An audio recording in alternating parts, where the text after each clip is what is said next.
This is, for me, the reason for doing DevOps first and the way to become a great software engineer faster. Hi friends, welcome to my channel. Today I want to share a bit of my journey in software engineering and why I think you should start from DevOps.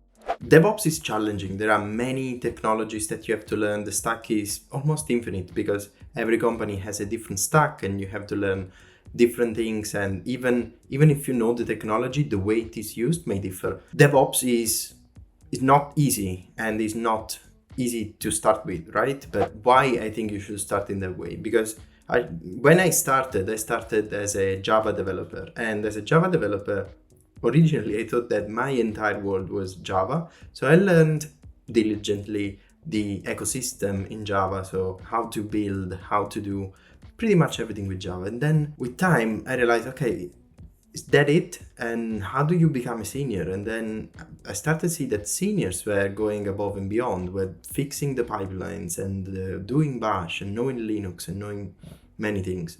But they were just Java developers, right? So at that time, the word DevOps was not a thing. It didn't exist.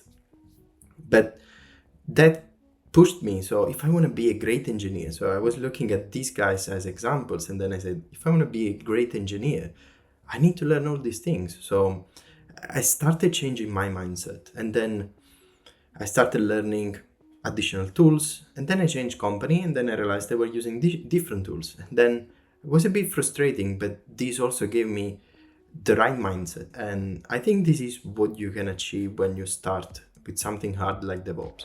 DevOps is giving you this type of mindset. Is telling you that you are never done learning. You have to always build your skills and up your game. And this is the number one thing that you should also do in software engineering in general. I think DevOps gives you this right mindset. So why is so important? Because especially when you're a junior, you may feel always this feeling of, it's called imposter syndrome, right? So you live this anxiety and this stress of not being enough, not knowing everything. But with DevOps, what I learned is that the number one thing is accepting the fact that you don't know enough. You're never gonna know everything, right? And the key is that so you can start doing your first steps, even if you don't know how to run. And this mindset changes completely everything. When you go to work, you go without stress. There are always elements of stress at work, but knowing that it's just a matter of time and you have to focus, and hard work will lead you to your results and will lead you to solutions, is the key to solve all these problems, to not feel overwhelmed every single time you do something new. So this is, for me, the reason for doing DevOps first and the way to become a great software engineer faster. Let me know what you think down in the comments, and see you later.